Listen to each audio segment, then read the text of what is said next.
Kalakasan ko'y nanggagaling sa'yo. Ako'y nagtitiwala sa'yo. Salita mo ang tanging sandigan ko. Kahit anumang panahon, mabigat man ang maging sitwasyon, ikaw lamang ang sandigan, Panginoong Jesus. Ako'y nagtitiwala sa'yo. Kalakasan ko'y nanggagaling sa'yo. Ako'y nagtitiwala sa'yo. Salita mo ang tanging sandigan ko. Kahit anumang panahon, mabigat man ang maging sitwasyon, ikaw lamang ang sandigan, Panginoong Jesus.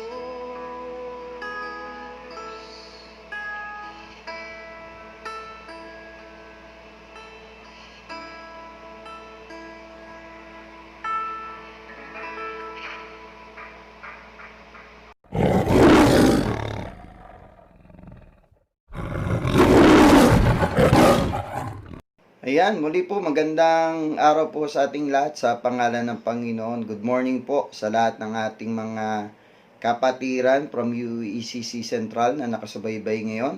Sa atin pong mga kaibigan, kakilala po no na nakasama natin ngayong umaga, no. Ayan, yung mga taga Caloocan. Ayan, hi po sa lahat ng mga taga Caloocan, sa mga taga Malabon, ayan, kila Nanay Lydia at yung mga kamag-anakan natin dyan. Of course, yung mga kapatiran natin here in Valenzuela, magandang araw po sa ating lahat sa pangalan ng Panginoon. Ayan, sa mga kaibigan po natin in Tarlac, no, in Pampanga na nakasubaybay po, magandang araw po sa ating lahat sa pangalan ng Panginoon. Diyan po sa lugar po ng Laguna, ayan, yung mga kamag-anak po natin dyan na nandito rin po at nakasubaybay sa atin, mga kaibigan din natin at kapatiran dyan. So muli po magandang umaga po sa inyong lahat. Sa mga kapatiran naman natin who are working in abroad and living in abroad, yung mga kaibigan at kamag-anak po natin in Canada, magandang gabi po sa inyong lahat. So it's 10 a.m. here in the Philippines and I do believe it's around 9 or 8, no? Possible it's around 8 or 9 in the evening dyan din sa lugar ninyo. So muli po magandang gabi po sa inyo. Ganun din sa mga kapatiran natin dyan sa US, no, mga member ng UECC na nandyan na nakatira, no, ganun din sa mga kamag-anak ko din, ayan, na nandyan sa US, magandang araw din po sa inyo. Ayan. So here in the Philippines is Sunday, no, ngayon. Pero sa inyo ay Saturday pa lang. So, magandang araw po sa ating lahat sa pangalan ng Panginoon. So, last time, we have talked about unleashed, no, fearless in the new normal. And we have talked about love fearlessly or loving fearlessly. Alam niyo po sa panahon natin ngayon, no, sabi nga po ng isang psychiatrist or psychologist, no, sabi po nila, yung mga tao daw po na merong anxiety, no, may mga tinatawag nating depression, no, may mga pinagdadaanan sila before, no, yung tinatawag nating COVID, no, pandemic issue na dumating sa ating bansa, before po nangyari yung lockdown, no, sila na merong mga ganitong pinagdadaanan, ang sabi po ron ay nadoble pa, no, mas tumaas yung level ng anxiety nila, ng kanilang depression because of what we call this pandemic. Kaya po naman, napakahalaga, no, that we love fearlessly, no matter what. So, kailangan nating iparamdam, ipahayag sa mga tao, yung pag-ibig po natin para sa kanila. This is the time that they need more TLC. Ano yung TLC? TLC, ibig sabihin ay tender, loving care. No? So, kailangan iparamdam natin sa kanila yung totoo na pagmamahal natin sa kanila. So, napakasarap po na maipakita natin, maiparanas natin sa mga tao yung pag-ibig, no, ng Panginoon na nais niyang ipaabot sa kanyang mga lingkod. So, love fearlessly, no? So, bakit we need to love fearlessly as we have talked about the other week?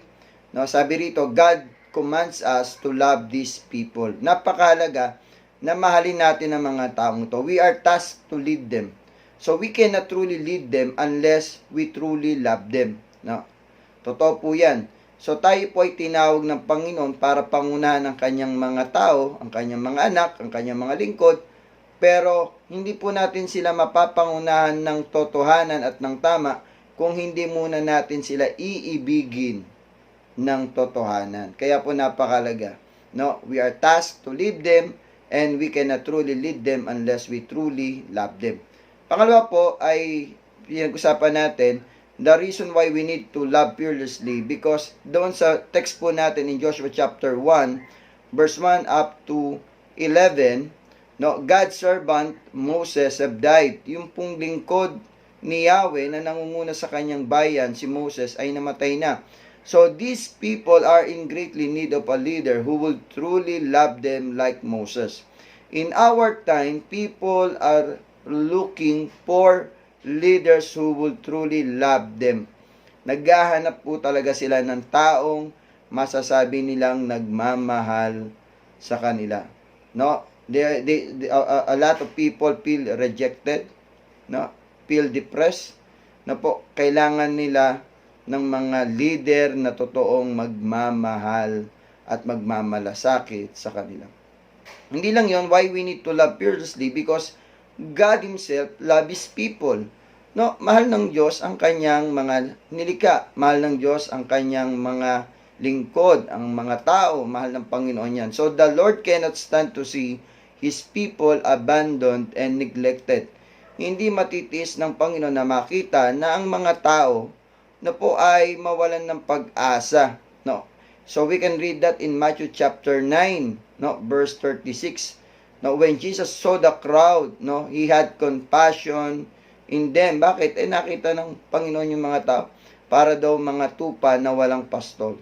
So, ibig pong sabihin, people are abandoned, neglected. Ayaw ng Diyos na makakita ng kanyang mga anak, ng kanyang mga lingkod na napapabayaan at nababaliwala. So, yun po ang dahilan bakit napakalaga sa atin na magmahal ng walang takot sa kapanahunan ngayon. Okay? So, let us go to our second topic, no? So, again, love fearlessly.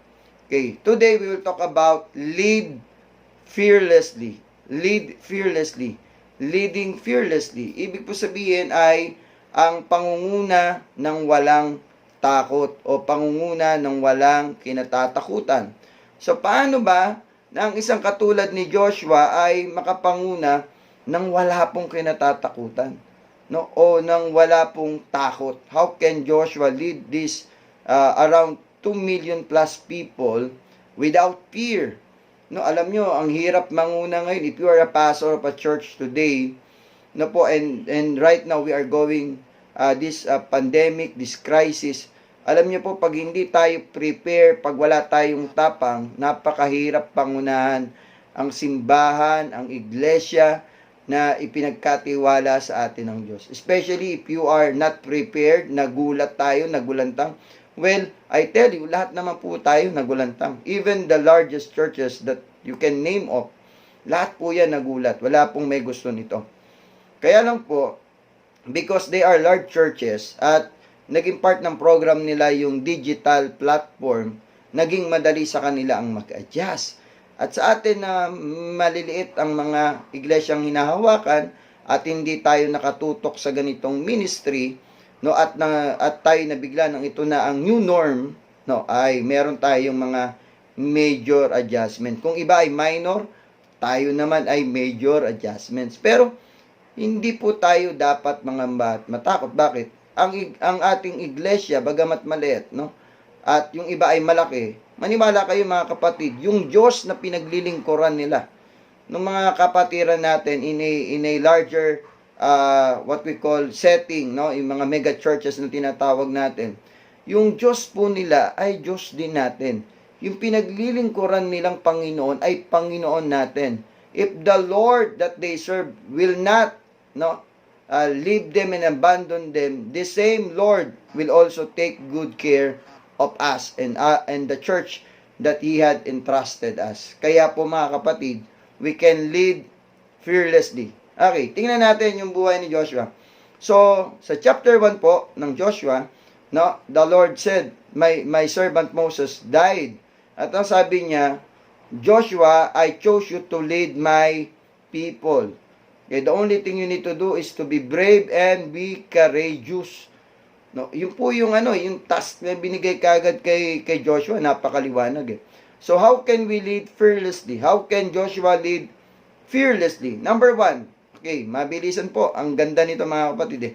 God chose Joshua to lead His people. Why do Joshua need to lead fearlessly? Because it is God who chose him to lead His people. So God always looks for men and women who would lead His people. No, God is in the business of looking for men and women who would lead His people. Ayaw ng Diyos, ulitin ko, ayaw ng Diyos na nakikita niya na ang kanyang mga anak, no, ang mga mananampalataya na napapabayaan. So He's always looking for men and women who would lead His people. So namatay si Moses, hindi po pwedeng walang mangunguna sa mga Israelita during that time. So God called Joshua. So God Himself chose Joshua to take the place of Moses, His servant. And for that reason alone, okay, and for that reason alone, it is more than enough to lead these people fearlessly. Sapat na yun eh, na dahilan para kay Joshua. Why? Because God chose him to take the place of Moses, His servant. So if the Lord chooses you, just like the Lord chooses Joshua, then you are the right person for the job. Ulitin ko po. If the Lord chooses you, no, to lead His people in this time, in this crisis, in this pandemic time, I do believe the Lord chooses you because you are the right person for this job. Just like the way He chose Joshua, Joshua is the right person. Okay? He is the right person to lead the nation of Israel during that crisis. Wala nang leader, so may crisis. So, paano isosolve? God chose a man in the person of Joshua to lead His people. So, in these trying times, I tell you kapatid, the Lord has chosen you, and because of that, you are the right person for the job. No? Yung mga pastor natin sa panahon ng ngayon, at ikaw ay pastor ng church, you are the right person to lead your people. And those people around us are also, no, chosen by people, no, to lead others. Na po, kaya nga po sa atin, no, itinuturo na hindi lang ang pastor ang nagli-lead, even yung mga members. So, from a believer, you become a disciple. From a disciple, you become a leader. No, kagaya ni Joshua. At first, he was a follower. He is a disciple. Then from being a disciple, he became the leader of the nation of Israel. So if the Lord chooses you, then you are the right person for the job. Don't tell me that the Lord made a mistake in choosing you. No? Huwag mo sabihin sa akin, kapatid, na nagkamali ang Panginoon nang piliin ka para sa pangunguna sa kanyang iglesia, para sa kanyang mga tao. No po, dapat malinaw po sa atin yan. No? So kagaya din sa panahon natin, no, ay yan din ang kailangan kong itanim sa puso ko eh.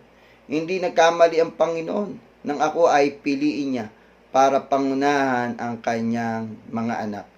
No, kailangan itanim ko 'yan so that I will be able to lead fearlessly. Pag inalis ko yung ganong thought na akong pinili ng Diyos, wala akong gagawin, tatakbo ako. Iiwanan ko 'yan, tatakasan ko 'yan. Pero hindi eh. The Lord chose us. And because He chose us, it definitely means we are the right person. Unless hindi si Lord ang tumawag sa atin, may ibang nagtulak sa atin, ayun, ibang usapan po yun. So, God chose Joshua to lead His people. Joshua was the right person for that period of time to lead God's people, for them to survive and thrive in their generation. No? Si Joshua yung tamang tao nung panahon nila para ang bayan ng Israel ay mag-survive at mag-thrive. And totoo naman, yun ang nangyari. No? Sa panahon nila yon. No? So hindi aksidente na ipinanganak si Josue ng mga panahong iyon. It is not an accident that he was born during those times. No? The Lord prepared him para doon sa panahon na yon. No? Hindi rin aksidente, mga kapatid, na sa panahon natin naganap ang pandemyang ito. Do you agree? Hindi aksidente na sa panahon natin naganap ang pandemyang ito. Maring iba sa atin sinasabi, bakit ngayon pa nangyari? Bakit hindi nung mga hindi pa ako yung leader? Bakit hindi yung noon pa? Bakit ngayon pa sa panahon namin? Okay. Hindi po aksidente na sa panahon natin naganap ang pandemyang ito. We are the right people, the exact people whom God had chosen to go through these trying times. Hindi nagkamali si Lord na tayo ang pinili niya, mga kapatid. Alam niyo kung bakit? Ako po nakikita ko eh. Kung hindi tayo ang nandito sa henerasyon na to, baka hindi mag-survive. Baka hindi mag-thrive. So the reason why God allowed us to experience this pandemic, these trying times, because we are the right people who will survive and thrive these trying times, these difficult times. Para talaga tayo rito. We were born for this period of time. Amen? Sabi nga po natin, Amen. Ayan. Ulit nga natin, sabi mo, hindi aksidente. No? Sabi mo, hindi aksidente na ako ay pinanganak ngayong panahon na ito. Ayan. Hindi tayo aksidente na ngayon tayo pinanganak. No? The Lord allowed us to experience this because we are the right people for these difficult times. We will survive, and we will not only survive, we will also thrive. Amen? So alam ni Lord that we can lead our generation today fearlessly. Ulitin ko po. Alam ni Lord that we can lead our generation today fearlessly. So, mga kapatid, lead fearlessly. Lead fearlessly. If the Lord chooses you to lead His people, you have no other choice but to be fearless. Okay? So, yung thought po natin for point number 1 is, if the Lord chooses you to lead His people, you have no other choice but to be fearless. Okay? I want you to comment that. I-comment natin yan. So, let it be our declaration. If the Lord chooses you to lead His people, you have no other choice but to be fearless. Gawin nating personal. Sabay-sabay nating sabihin, if the Lord chooses me, ayan, ulit po, if the Lord chooses me to lead His people, I have no other choice but to be fearless. Kung ako ay pinili ng Panginoon para pangunahan ang kanyang bayan, wala akong ibang pagpipilian kundi ang maging matapang. Kailangan natin yan, mga kapatid. Kaya tingnan nyo ang ating Pangulong Duterte, yung tapang niya. Maaaring din natin kursunada yung mga pananalita niya, pero he was the right president, I think he is the right president during this period of time that we have gone through. Tingin ko kung ibang pangulo ito, naku po, mahirap. Di ko lang masabi, pero tingin ko po mas mahihirapan tayo kung iba. Yung karakter niya, yung kanyang upbringing, ito yung tamang tao sa panahon na ganito. Okay? So, you can agree to disagree. No, we can agree to disagree doon sa akin nasabi na yun. So magkakaiba, pero it's my opinion, no, and it's my view on that matter. So anyway, so lead fearlessly.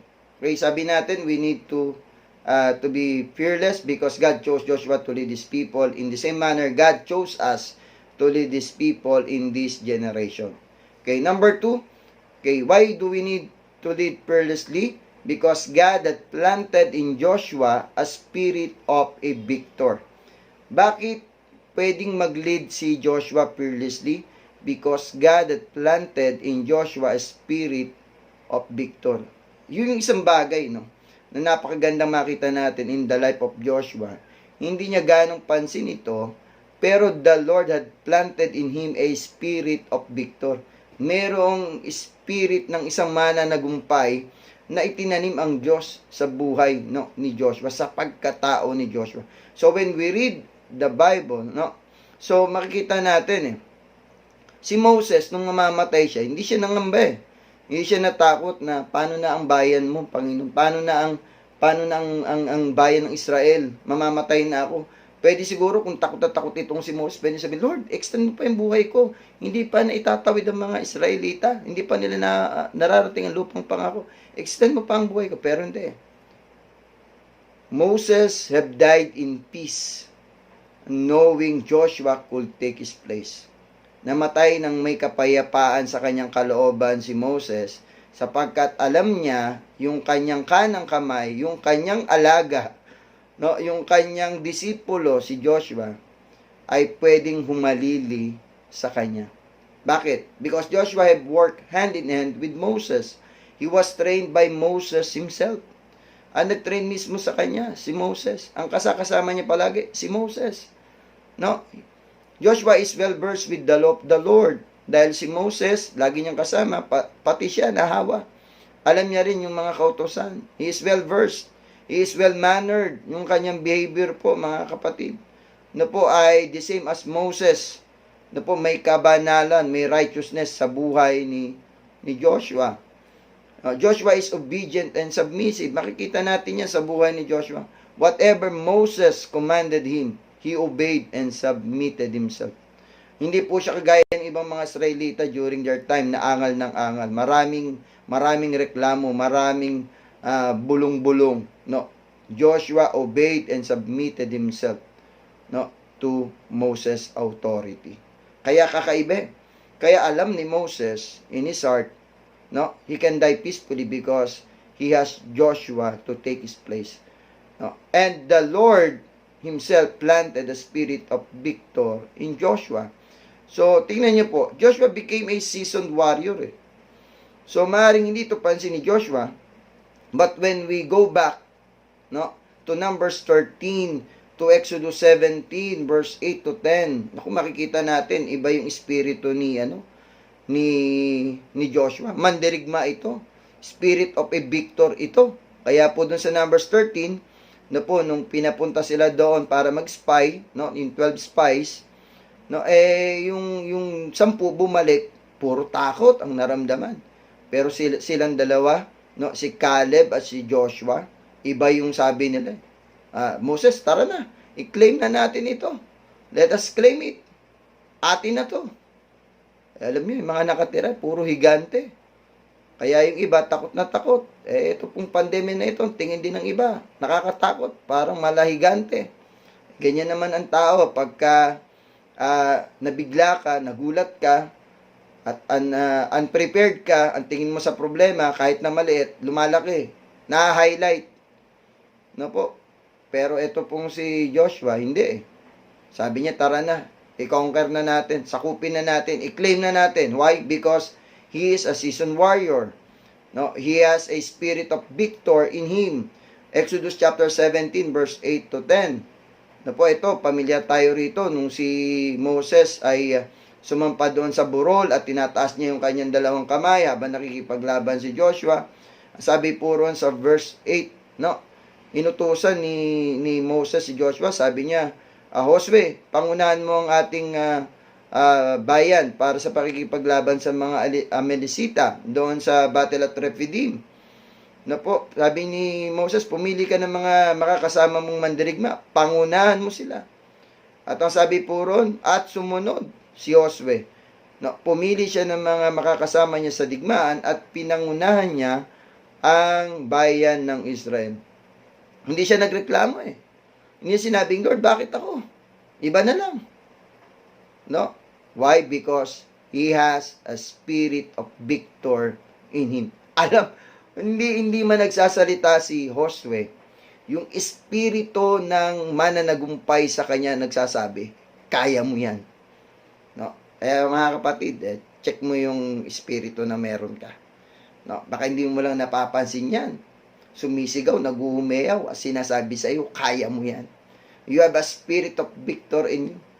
No, alam niyo po, when we were born again in the Spirit, when we encountered God and we have surrendered our lives to God, tinaniman tayo ng Panginoon ng espiritu ng isang mananagumpay. Amen? Sabihin niyo nga po, Amen? Amen? Sabihin mo, I have a spirit, sabihin natin, I have a spirit of a victor in me. Wow, maganda. No? So, hindi lang si Victor magtanggol ang matagumpay, pati po tayo. We have a victor, no, spirit in us. So, are you working hand in hand with God? No? If you want to lead fearlessly, ang tanong sa atin, are you working hand in hand with God? No? Pagka hindi ka nagwo-work kasama si Lord, talaga namang may problema. So, are you working hand in hand with God? Are you well versed with the law of the Lord, with His words? Are you well-mannered? Ayan. Are you living in righteousness? Sumusunod ka ba sa kalooban ng Diyos sa buhay mo? Namubuhay ka ba ayon sa kanyang kalooban? Namubuhay ka ba na may katuwiran? Are you obedient and submissive? So if you are, then you are the right person. You lead fearlessly. Come on. Come on. You just go and lead fearlessly because God that planted in you a spirit of a victor. So did you know that? Did you know that you have in you the spirit of a victor? 1 John chapter 4 verse 4. Ang liwanag mga kapatid. Ang liwanag niyan. 1 John chapter 4 verse 4. Ano po ang sabi roon? He that is in us is greater than he that is in the world. Wow! That is the spirit of a victor. Sino? Si Lord. Nasa atin. Ang Holy Spirit. Nasa atin. That is the spirit of a victor.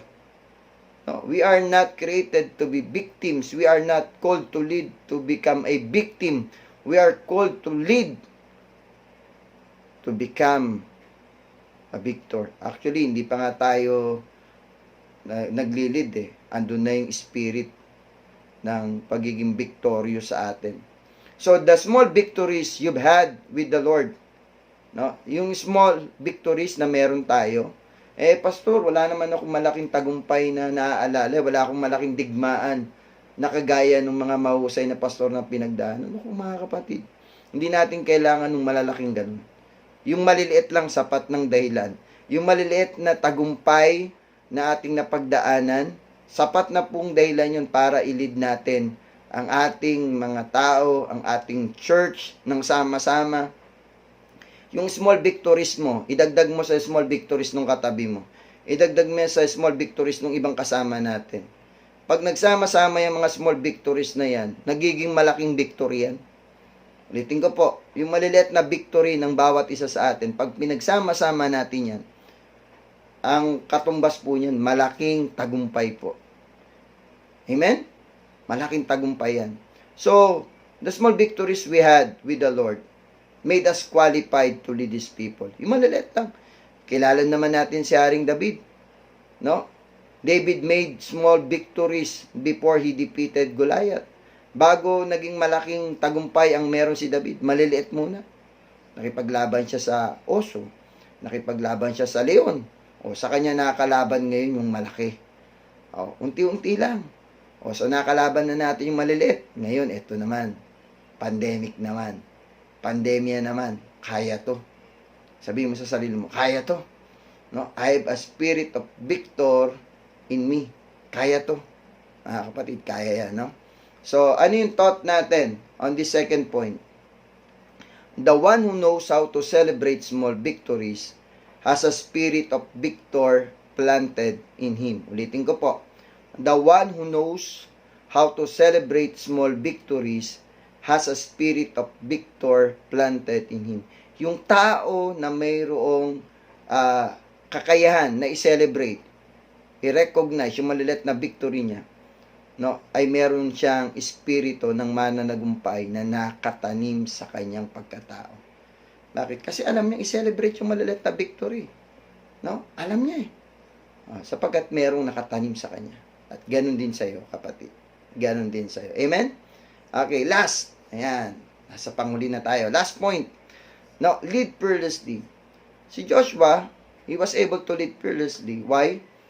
Sapagkat yung reality ay ito. Point number 3. God is really the one who is leading His people. Ulitin ko po. God is really the one who is leading His people. Kaya po, doon sa verse 6 and 7, ang liwanag sabi ng Panginoon, no, you lead my people, and I will go with you. Ang sabi ng Panginoon, I will go with you. Wherever you go, I will be there. And no one can stop you. No one can defeat you as long as you live. Wow, grabe. Yun ang sabi ng Panginoon kay Joshua. No one can defeat you, no, as long as you live. Why? Because I will be with you.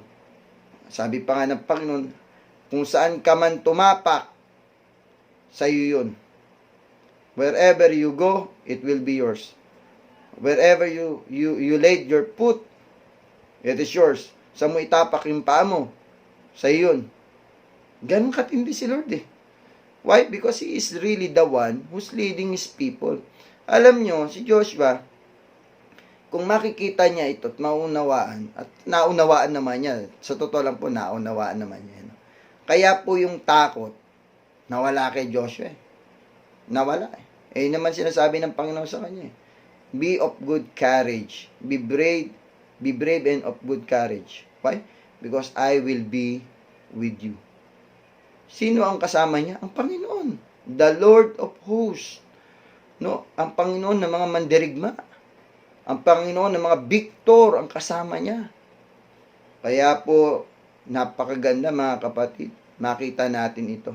Hindi tayo dapat matakot pangunahan ang ating simbahan, ang ating mga kapatiran, ang ating iglesia. Hindi tayo dapat matakot pangunahan ang ating cell group. Why? Because it is really God who is leading His people. It is actually the Lord who would lead His people going to the promised land. It is the Lord who will lead His people going to the promised land in the time of Joshua, in the time of Moses. It is really the Lord. Hindi naman si Moses, hindi rin si Joshua.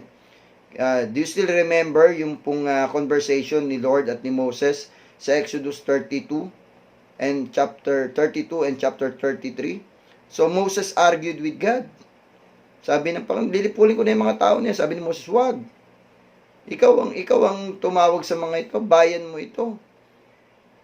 Tapos sa 33, sabi ng Panginoon sa inis niya, o sige na, pumunta na kayo dun sa lupang pangako at isusugo ko ang anghel ko para samahan kayo.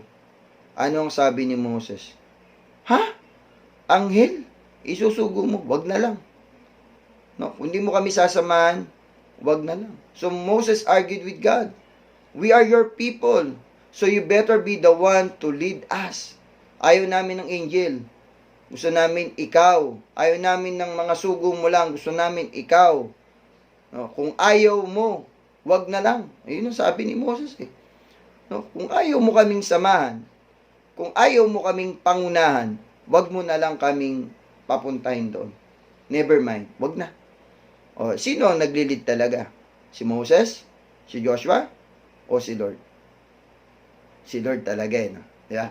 So, we don't have to fear when we are leading people because it is really not us who are leading them, but it is God who is leading all of us. It is the Lord who is leading all of us. People who were called by the Lord to lead His people are really just models for others to imitate and emulate. Ulitin ko po. people who were called by the Lord to lead His people are really just models for others to imitate and emulate. Yung mga tao na tinatawag ng Panginoon para pangunahan ng kanyang bayan ay itinatayo ng Diyos para maging modelo ng iba na pwede nilang sundan sa pagsunod sa Panginoon. Malinaw po mga kapatid, hindi tayo tinawag talaga ng Panginoon para tayo ang mangunguna eh. Tayo lang yung unang modelo. Tayo yung unang susunod. Yun lang naman yung sinasabi. Lead my people. Saan? Ikaw munang mauna. At pag nauna ka, susunod na yan mga yan. Gagaya yan. Alam, di ba? Yan naman ang nature ng tao. Hanggat walang nangunguna, hindi susunod ang iba. Parang kainan. Hanggat walang unang sumasandok, walang sasandok. Di ba? O, parang pagpe-pray. Pagka meron na nakita nagpe-pray na rin siya. Bakit? Meron ng pattern eh. Pag may nagli-lead na, may nagli-lead, meron na siyang pattern na susunod na rin siya. Di ba ang discipleship ganyan? So, when we are leading God's people, God is discipling us. He is the one who is really leading His people and He is just discipling us. Tinitrain tayo ni Lord so that people can also follow us as His model. Amen? Model lang tayo. It is really the Lord na siyang nangunguna. Kaya po mga kapatid, so we do not have to be afraid in leading God's people because we have God who is leading ahead of us. No? Huwag tayong matakot pangunahan ang kanyang bayan. Huwag tayong matakot pangunahan ang kanyang simbahan. Huwag tayong matakot na pangunahan ang kanyang iglesia. Huwag tayong matakot na pangunahan ating mga cell group. Bakit? Si Lord ang talagang nangunguna. Sumusunod lang tayo kay Lord. So, sinusunod at sinusundan lang naman natin ang ating Panginoon na nasa unahan natin. At yung nasa likod natin na nakasunod tinatawag lang naman natin at kinakawayan. Iba sinasabi natin, oy, dito kayo. Nandito si Lord. Dito yung daan. Dito yung itinuturo niyang daan. Dito tayo. Ginaguide lang natin yung mga tao. Nauuna lang tayo sa kanila so that we can guide them kung nasa na si Lord, kung saan pumunta si Lord. Sabi ni Lord, sundan mo ko, susunod sila. Alam niyo po, minsan, sa Facebook po, meron akong grupo na sinasamahan.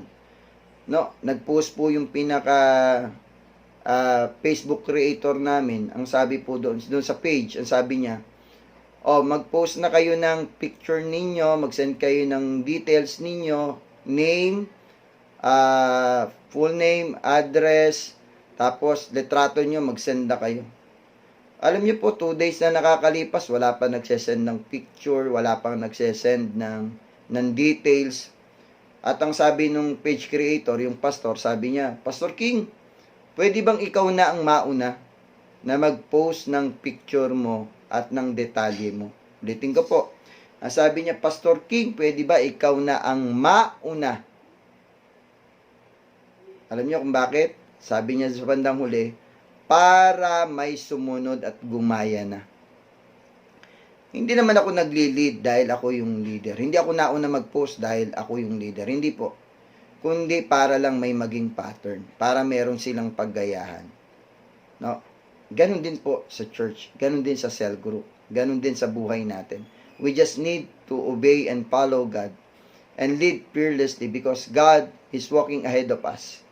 Nasa unahan natin si Lord Siya yung ating sinusundan. Susundan lang natin si Lord at yung iba naman susundan lang tayo.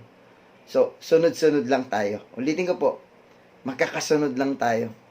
Now, we are just part nung leadership. God is the head and we are His followers and those people behind us are following us. So, pagka tinignan natin, leadership. Lead fearlessly. Huwag matakot. Bakit? Sapagkat may Panginoon tayo na nangunguna sa atin. Okay, ano yung thought natin on this last point? No? The ones who follows the lead of the Lord, the ones who follow the lead of the Lord are the ones who can lead fearlessly. Okay, the ones who follows the lead of the Lord are the ones who can lead fearlessly. Sila na mga sumusunod sa pangunguna ng Diyos, sila yung mga taong pwedeng manguna ng walang takot. Ulitin ko po, sila na sumusunod sa pangunguna ng Diyos, sila yung mga taong pwedeng manguna ng walang takot. So muli po mga kapatid, magandang araw po sa ating lahat. No, we can be unleashed by God by in this new normal fearlessly.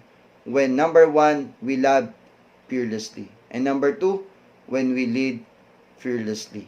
So napakaganda po. We can fearlessly move around this new normal because we have God to lead us. Amen? So muli po mga kapatid, kung pakiramdam mo po ay matatalo ka, malulupig ka, wala ka ng pag-asa on this pandemic times, on these trying times, on this time of uncertainties, I tell you right now, merong Diyos na gustong manguna sa buhay mo. Merong Diyos na gustong i-lead ka. Kaya mga kapatid, kaibigan, it's about time for you to surrender your life to the Lord so that the Lord can lead your life. Amen? Hayaan mo na pangunahan ng Diyos ang buhay mo at nang sa ganon, maranasan mo ang biyaya niya, ang tagumpay niya sa buhay mo. And I would like to pray for you sa mga bisita po natin ngayong araw na ito, sa mga first time na nakasama natin. Kung kayo po ay naitag ng inyong mga kaibigan to watch this video, I am so thankful sapagkat nagbigay kayo ng oras at panahon ninyo. And I do believe that the Lord will bless you and will keep you. And let me pray for you. Panginoon, narito po ang aming kasama ngayong araw na ito. And I pray na patuloy po, ikaw po ang gumawa, kumilos sa kanilang buhay. Dalangin po namin, Panginoon, na pangunahan mo po ang kanilang buhay. Lalo na, Panginoon, sa panahong ito ng pagsubok, Panginoon. In these difficult and trying times. Lord, I pray that you will lead their lives so they can lead fearlessly in these trying times. Maraming salamat, Panginoon, sa buhay nila. Hayaan mo po na ang banal na Espiritu ang patuloy na mangusap at ang kanilang mga salitang nadinig magmula sa iyo, O Diyos, ay patuloy na maging challenge po sa kanila. Muli, Panginoon, maraming salamat po sa iyong pag-ibig at sa iyong biyaya. In the name of Jesus we pray. Amen. Ayan. Sa mga bisita po natin, bago po kayo umalis, bago po kayo magpatuloy sa inyong gawain, kung maaari po, baka pwede po kayong mag-iwan ng inyong mensahe po dyan po sa comment box. Please, leave a message, leave a message na para po at least alam po namin kung kamusta na po kayo at paano po kami pwedeng makatulong sa inyo. We want to help you, and we want to reach out to you. So please, give us that opportunity na makatulong po sa inyo in any possible way. So just leave a comment at we will see to it na there will be someone na pwede pong mag-approach po sa inyo. So muli po, magandang araw po. And for our church family members, magandang araw po sa ating lahat. Pagpalain tayo ng Panginoon. And again, let us love fearlessly in this new normal, and let us lead fearlessly in this new normal. So let God unleash us and fearlessly in this new normal. Let us be fearless in this new normal. So let us pray. Lord, salamat po sa natapos namin gawain ngayong araw. May you bless all the people na kasama namin ngayon, ng aming mga kapatiran, that have spent time to really hear your word and listen to your words today, Lord God. And I pray that you will keep them and bless them, Lord God. Even yung mga kaibigan, kamag-anak at mga kapatiran namin sa ibang bansa, please, Lord God, bless them and give them the courage to love fearlessly and to lead fearlessly in the name of Jesus. In the name of Jesus. Muli po, Panginoon, maraming salamat. In Jesus' name, amen and amen and amen. Muli po mga kapatid, sa lahat ng nakasama natin, please, before you leave, before you exit, please leave a comment for everyone to see how we have done this day at kung paano po ang inyong buhay ay hinipo ng Panginoon sa oras na ito sa pakikinig ng kanyang mensahe. So mag-iwan po tayo and please share with others yung learnings natin. Okay, so after this we can now do a watch party for other people, for others to see and view this video, this preaching. Muli po, magandang araw at pagpalain po tayong lahat ng ating Panginoon. Muli po, ako po ang inyong Pastor King at nagsasabi na po na patuloy tayong maglingkod sapagkat tayo ay tinawag ng Panginoon para magmahal at manguna ng walang takot. Muli po, God bless and see you again next Sunday. God bless everyone.